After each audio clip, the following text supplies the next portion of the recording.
It started with a laugh. Loud, confident, cruel. Han Tae-gyu stood in the middle of the locker room, tossing a basketball between his hands like he owned the world. Because honestly, he kind of did. Captain of the basketball team. Viral on TikTok. The kind of boy who could wink at a teacher and get away with being late. So when his best friend nudged him and said, "Bet you couldn't get Jo Min-ha to fall for you in a week," Tae-gyu didn't even blink. 7 days, he smirked. Easy, the others howled. Min-ha? She was the girl no one noticed unless they needed a pencil. Trip-prone, quiet, always scribbling something weird in her notebook during lunch. An easy target. Or so he thought. Day 1. Jo Min-ha adjusted her glasses for the 3rd time as she entered the classroom, clutching her bag to her chest like it might protect her from being seen. It never worked. She wasn't bullied, she was ignored, which sometimes hurt even more. She slipped into her seat, opened her romance fanfic draft, and dove into a world where the heroine, always a version of her, was loved. Excuse me. She jumped, looked up and saw him, Han Tae-gyu, smiling like he'd just discovered a new game. Mind if I sit here? She blinked. The chair beside her was always empty. She nodded slowly. He dropped his bag. Sat. Didn't say anything else. Just leaned over, glancing at her notebook. "Oh, you write?" She quickly covered the page. "Nothing, just stories." He grinned. "Cool. I like stories." She didn't sleep that night. Her brain screamed, "Don't trust it." But her heart whispered, "Maybe." Day 2. He caught up to her in the hallway, matched her steps. "You always walk alone?" She shrugged. "I'm just going to the library." He tilted his head. "Mind if I come?" She stared. Why was this happening? He smiled wider. "Relax. I won't bite." That afternoon, they sat across from each other at the library. She tried to focus on her book. He leaned in and whispered, "So, in your stories, do the boys always fall first?" She blushed so hard her ears burned. "Stop teasing me." "I'm not," but he was. At least that's what she told herself. Day 3. She was sitting alone behind the gym, headphones on, dancing in her seat to an anime opening song. He appeared out of nowhere, holding his phone up. "Caught you." Her eyes widened. "What are you doing?" "Relax. You're cute when you're weird." He showed her the video. She tried to grab his phone. He held it out of reach. "Dance with me." "No. Come on. Just one time." She groaned. But when he started bobbing his head like a goofball, she couldn't help laughing. And then she danced with him, under the afternoon sun like no one was watching, because for once she forgot to care. That night, she wrote in her journal. Day 3. I think I'm in trouble. Day 4. He tripped over a curb trying to impress her, scraped his knee. She laughed so hard she almost cried. "Serves you right. You're mean. You like it." "Maybe I do." They sat on the stairs eating ice cream. He let her talk about her fanfics. She let him see her sketches. He showed her how to spin a basketball on her finger. She showed him how to believe in someone. Day 5. He showed up early before class with breakfast buns for you. She hesitated. "Why?" He looked away. "Do I need a reason?" That afternoon he asked, "Can you teach me how to ride a bike?" She blinked. "You don't know how?" He scratched the back of his head. "I grew up with drivers, never learned." She stared at him, then laughed. "Fine, meet me at the park." That night he wobbled and nearly crashed into a tree. She caught him by the wrist, breathless from laughter. He didn't let go. Their hands stayed touching, too long, too quiet. He leaned in. "Min-ha." She looked up, eyes wide, and then he stepped back. "No rush," he whispered. "I've got time." He didn't know it then, but time was about to run out. Day 6. They were late for class. He grabbed her hand, ran down the hallway. She was laughing, gasping, happy, until they turned the corner, and ran straight into Baek Yoonji, the girl Tae-gyu once dated, the one who'd watched everything from a distance, the one who knew. She smiled sweetly, looked Min-ha up and down, then turned to Tae-gyu and whispered, "Still playing the 7-day game, huh?" Min-ha froze. "What?" Tae-gyu's face changed, color drained. "Yoonji, don't." "Oh, she doesn't know." Yoonji smirked. How awkward. She pulled out her phone, tapped the screen. turned it toward Min-ha, a screenshot of Tae-gyu's group chat. The message: "Watch me make her fall in 7 days." Everything shattered. Min-ha's hands trembled. Her throat tightened. She turned slowly toward Tae-gyu, eyes filled with something worse than rage, disappointment. It started like that, but," he stammered. She backed away. "No, Min-ha, wait. Was any of it real?" "Yes. I swear." Her voice cracked. "You kissed me." He stepped forward. "I didn't mean—" She shook her head. "Exactly." She ran. He didn't follow. He couldn't move. Yoonji laughed behind him. That was fun. He turned to her slowly. "What is wrong with you?" "Oh, don't act like you're the victim. You're disgusting. So are you." That night, Min-ha deleted everything. Photos, messages, the video of them dancing. The audio file of him laughing, gone. She pulled out her fanfic journal, tore out the pages, one by one, until it was blank, just like her heart. The next morning, Min-ha didn't come to school. Tae-gyu stared at the empty desk beside him, his leg bouncing under the table. His friends joked like nothing had happened. Yoonji watched him from across the room, arms crossed, smug, but he couldn't hear anything. All he could see was Min-ha's face as she turned away from him. All he could hear was her voice, cracking under the weight of betrayal. "You kissed me." By lunch, he had texted her 11 times. No reply. He opened their chat again. The last message from her was still there. "So you're not what I expected." Neither was she. He tried going to the library. She wasn't there. Tried the rooftop, empty. Tried the bench behind the gym where she used to read alone. No sign. He called once, just once. It went to voicemail, but he didn't leave a message because what could he say? "I didn't mean to hurt you, but I did anyway." That night, Min-ha sat on her bedroom floor, staring at the fanfic page she had almost thrown away. It was her favorite chapter, the one where the invisible girl finally stopped running. She reread the line that always made her cry. "Even if it's just once, I want someone to choose me, even knowing all of me." She hadn't written that with Tae-gyu in mind, but now it felt like she had written it for him, and he had chosen wrong. Day 7, the final day of the bet. She still didn't come to school, but that night she got a voice note from him. His voice was hoarse, broken. "So you win, okay? I thought I could play you, but you played me. I thought I had it all figured out, but I've never felt more lost. I know I hurt you, but that kiss, that wasn't part of the plan, and that's what scares me most." She deleted it, then retrieved it from the trash and played it again. The following Monday, she walked into school, head down, back straight, ready to pretend she was fine, but the whispers started immediately. "She's back. Do you think she'll talk to him? She actually liked him?" She clenched her fists, kept walking. Tae-gyu was waiting by her locker, looking like he hadn't slept in days. He opened his mouth, but she raised a hand. "Don't. I said don't." He nodded, stepped back, watched her go, but he didn't stop trying. 2 days later, she found a note in her locker, a printed copy of one of her old fanfics, the one she'd shared anonymously on the school forum. Only one person knew she was the author, him. He had underlined a sentence. "Even in fiction, the girl never believes she's enough." And next to it, in his messy handwriting, "Maybe it's time she started." She didn't smile, but her fingers trembled as she folded the paper and put it in her pocket. That weekend, her sister asked, "Why don't you write anymore?" Min-ha looked at her blank notebook and sighed. "I guess I forgot how." Her sister blinked. "Then remember." She handed Min-ha her favorite pink pen. "Start with one sentence." So she did. "He ruined everything, but he also made me feel like something." The following week, Tae-gyu found her sitting alone, behind the gym, exactly where he'd first filmed her dancing. He didn't speak, just sat, quiet, respectful. She waited, then finally said, "You don't give up, do you?" "Not when it matters." "Why does it matter?" He turned to her slowly. "You matter." She looked away, even if it started with a lie.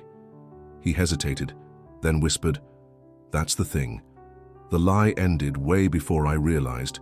The rest, that was just me. She stared at her hands, then at him. So what now? He offered a smile. Teach me how to ride again? They met at the park, just like before, but this time the energy was different, softer, real. She held the handlebars while he pedaled. They wobbled, laughed, almost fell, but never hit the ground. Afterwards, they sat in the grass, breathless, quiet.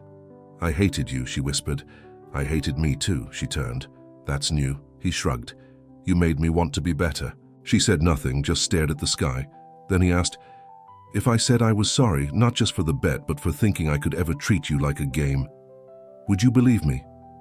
She blinked. I don't know. That's fair. He stood, offered his hand. No promises, no bets. Just me. She looked at his hand, then took it, slowly. The next day they walked into school together. Whispers followed. So did phones. But Minha didn't flinch, because he wasn't holding her hand for show, and she wasn't hiding her smile. Yoonji saw them. From the stairs, eyes narrowing. But for once she had no words, because the boy who once laughed at love was now completely lost in it. It happened after the rain. They were the last two in the art room, surrounded by open windows, dripping paintbrushes, and unfinished posters. Minha's hair clung to her forehead, her hoodie sleeves rolled up, fingers stained with red ink. Tae-gyu was helping her tape a project for the school festival, which was funny, because Han Tae-gyu never stayed behind to help, not even for himself. But here he was, holding tape, watching her like she was a puzzle he couldn't stop solving. Hold. Say it straight, she muttered. It is straight. No, the angle is off. Here, let me... She stepped closer, trying to adjust it. Their hands touched. They froze. The world went silent. Then Tae-gyu whispered, Minha. She looked up. His eyes weren't playful now. No teasing. No bet. Just a boy holding his breath. She blinked and suddenly, his lips were on hers. Soft, careful, scared. She didn't pull away. Didn't breathe. Because in that moment, the world finally made sense. When they broke apart, he touched her cheek. She whispered, was that real? He nodded. It was everything. She left school that day with stars in her chest, headphones in, heart soaring. Every corridor felt like a scene from one of her stories. The nerd. The kiss. The boy who wasn't supposed to care, but did. And for once, the ending wasn't tragic, or so she thought. The moment she stepped into the front gates the next morning, she knew something was wrong. People were whispering. Phones were out. Screens turned quickly when she walked by. She reached her locker. There it was, a printed screenshot taped to the door. Watch me make her fall in 7 days. Han Tae-gyu below it, another screenshot, D3, and she's already smiling at me. Lol, and another, easy points. Her chest collapsed inward. Her knees almost gave, taped to her locker. For everyone to see, she tore it down with shaking hands, turned, saw Tae-gyu across the hall, coming toward her. Too late. Minha, don't. Please, listen. I did. I listened. I believed. I fell. She stopped herself. He stepped closer. She backed away. Minha, those messages were old. You never meant for me to find out. I didn't know they'd still... You kissed me. His mouth opened. Closed. I know. You said it was real. It was. Then why does it feel like I'm breaking? He had no answer. So she walked away. By lunchtime, the whole school had seen the group chat. Yoonji had accidentally leaked it to a gossip page. Some students laughed. Others looked at her with pity. But the worst were the ones who stared like she was stupid, like she had asked for it. In the library, she sat alone, hunched over, eyes blank. She hadn't eaten, hadn't spoken, just sat, as if the air itself weighed too much. Tae-gyu found her after class. Alone, again. Can I sit? She didn't respond. He sat anyway. I didn't post that, I swear. It was old. Before I knew you. She looked at him, eyes red, expression empty. He continued. I tried to delete it. But she cut him off. I told you once, the only thing I had was hope. He swallowed. I know. And you made it your game. I didn't mean to, but you did. He looked down. She stood. I was the joke. The challenge, the trophy. No. Then what was I? He stood too. You're the one who changed everything. She stepped back. No, Tae-gyu. You changed everything. You ruined it. That night, she sat in her room and reopened her notebook for the first time in weeks. But this time she didn't write about love. She wrote about betrayal. The girl had one rule: never fall first. And he made her forget it. Tae-gyu, meanwhile, sat in the locker room surrounded by silence. His phone buzzed with new messages. He ignored them all. His friends tried to make jokes. He glared until they stopped. He scrolled through old texts, photos, voice. Notes every memory he had made with her, now evidence of everything he destroyed. He opened his chat with Minha, typed, deleted, typed again, finally sent, I don't care if you never forgive me. But please believe me when I say I wasn't pretending anymore. No reply. Days passed. Minha went invisible again, but this time it wasn't quiet peace. It was silence, loaded with pain. She no longer danced behind the gym. No more library. Corners, just class, home, repeat. Yoonji, satisfied, moved on, smiling in the halls. But she noticed something strange. Tae-gyu didn't flirt, didn't laugh, didn't joke. And when she cornered him one afternoon and said, I thought you'd bounce back faster, he replied, you didn't win. She scoffed. Sure looks like I did. He looked her dead in the eye. You destroyed her, not me. Later that night, he returned to the bench behind the gym, sat alone, and pulled out the worn fanfic she once printed for him. He had highlighted his favorite line. The boy didn't chase her until it was too late. He closed his eyes and whispered, not this time. It had been 5 days since the fall. 5 days since her name had been taped to locker doors, whispered in bathrooms, and used in memes she never wanted to see. Jo Minha had vanished, not physically, but emotionally. She went to class, answered. Roll call, took notes, but her voice stayed quiet and her eyes never met anyone's. Even the teachers stopped trying, because some silences aren't meant to be broken. She deleted her fanfic account, shut down her social media, ripped every page from her romance notebook and tossed them into a black trash bag with trembling hands, and that video he recorded, the one of them dancing behind the gym. Gone. From her phone, her heart, her memory. At least that's what she told herself. Across campus, Tae-gyu was unraveling. He walked with his head down, didn't show up to practice, avoided the mirror like it was his enemy, because every time he looked, he saw the idiot who ruined the best thing he ever had. He tried again, every day. Text messages, voicemails, notes. One morning, he slipped a folded paper onto her desk. Minha didn't even open it, just slid it back to him silently. The rejection was louder than any scream, but he didn't stop. He stood outside her homeroom, waited until lunch, caught her near the vending machines. Her headphones in. Minha, he breathed. She froze, then slowly removed one earbud. He swallowed hard. I know you hate me. She didn't deny it. I deserve it. Still, no response. I'm not here to make excuses. I needed you to note it was real. What we had. Her voice came out flat. What we had was a contract I didn't sign. It wasn't a contract. It was a dare, a joke, a mission. His voice broke. Maybe at first. That's all that matters. No, it's not, because I stayed long after the bet was over. She shook her head. You stayed because it made you look good. I stayed because you made me feel good. Her lips parted slightly, but only to breathe. Then she said quietly, You played with the only thing I had, Tae-gyu. He blinked. What? My hope. The words hit like a punch. You think I had much to give? I wasn't the pretty girl. I wasn't popular. I didn't have followers or parties or anyone who'd fight for me. But I had hope. Just a little. She turned away, and you turned it into entertainment. She walked off, and this time, he didn't follow because she was right. That night, Minha wrote again. Not fanfic, not fiction, just truth. He said it wasn't a game. but the ending still felt like defeat. Meanwhile, Tae-gyu sat in his room, lights off, phone silent.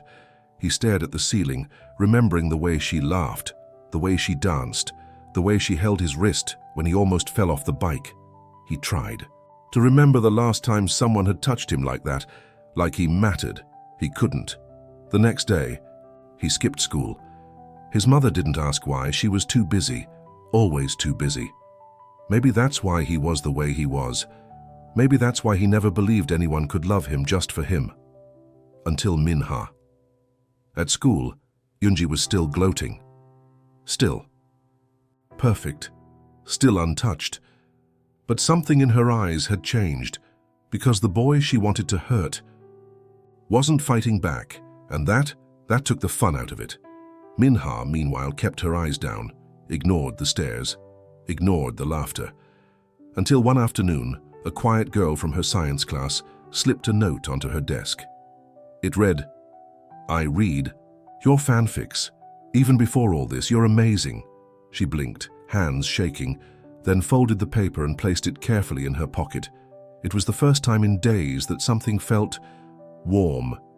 That night, she took out a fresh notebook, wrote one sentence, "Maybe pain is the proof that you tried." At the same time, Tae-gyu stood in front of a full-length mirror, clutched something in his hand, a printed fanfic page, the one she once left in his locker. He read the final paragraph aloud. The boy thought he was the one being chased, but when he stopped running, he realized he was the one begging not to be left behind. He folded it, put it in his pocket, and whispered, "I need to fix this." The next day was the school's morning announcement assembly. All students gathered in the auditorium. Min-ha sat in the back row, hoodie up, headphones tucked beneath her hair. She wasn't listening, not to the announcements, not to the whispers, until the mic cracked and a new voice came on. "Hi, pause, this isn't in the script." Gasps filled the air. Min-ha looked up. Tae-gyu stood at the podium, sweat on his forehead, fanfic page in his hands. He looked right at her. "Jo Min-ha wrote this. She probably doesn't want you to know that, but she did." He cleared his throat. "It's a story about a girl who hides and a boy who ruins things." Everyone stared. The teachers tried to stop him. He held up a hand. "Just 1 minute." He read, line by line, word by word, until his voice broke. The girl ran. "Because that's what you do when the world makes you small." But the boy, he chased. "Because some mistakes don't get second chances." He lowered the paper, looked directly at her. "I made her small." Silence. "I made her question the one thing she gave me freely, her heart." Gasps. "I don't deserve another chance." He stepped back, eyes never leaving her. "But I'm here. Anyway." The room held its breath, and for the first time since everything fell apart, Min-ha smiled, not fully, but enough. Tae-gyu stood under the bright lights of the auditorium stage, hands shaking, eyes locked on one girl in the very back row, Jo Min-ha. She wasn't smiling, not really, but she wasn't hiding either, and that was already everything. He took a deep breath, holding the printed fanfic with both hands. Then he spoke. "In her story, the girl always ran." He looked out over the silent crowd. "But what if this time she didn't have to?" He folded the paper slowly. "This isn't fiction anymore." Gasps, whispers, phones recording. But he didn't care. He jumped off the stage, walked straight through the crowd. Students parted like waves. Teachers shouted after him, but their voices were muffled beneath the electricity in the room. He reached the back, stopped in front of her. No spotlight, no microphone, just them. Her eyes were wide, hands clenched in her lap. He knelt, actually knelt, in front of the girl the school had called invisible, the one he had once bet on like she was a prize, and in the quietest voice, and so only she could hear, he said, "You wrote about the boy who chases, but in my version, he never stops." She stared, frozen, tears welled. Tear in her eyes but didn't fall, "Not yet. I'm not asking you to forgive me," he said, still kneeling. "I'm asking you to believe that somewhere between pretending and falling." He touched his chest. I forgot how to not feel. She opened her mouth, but no sound came out. He stood slowly, hands by his sides, waiting, ready to walk away, if she wanted. But then she stood too, took one step forward and whispered, "I never wrote the ending." He blinked. She smiled. Small, real. And then she kissed him, right there in front of everyone, not in a movie, not in a fanfic, but in the middle of a real, crowded, chaotic school auditorium. Students screamed, cheered, a few clapped. One girl cried in the second row. Even the principal didn't know what to do, but they didn't care because in that moment, there was no noise, just them. When they pulled apart, he touched her face gently. "You're not invisible." "I know," she whispered. "You were never invisible." She smiled wider. "And you were never untouchable." After that day, everything changed. People saw her, not because she kissed the popular boy, but because she walked taller, laughed louder, spoke without apology. And he still made jokes, still played basketball, still lit up rooms. But now, he always looked for her first. One afternoon, weeks later, they sat behind the gym again. She was humming a song from her playlist. He was sketching something in her notebook. A new story. Their story. And at the top of the page, he wrote, "The bet was 7 days, but I'm not counting anymore." She rested her head on his shoulder and whispered, "This time, I'm writing the happy ending."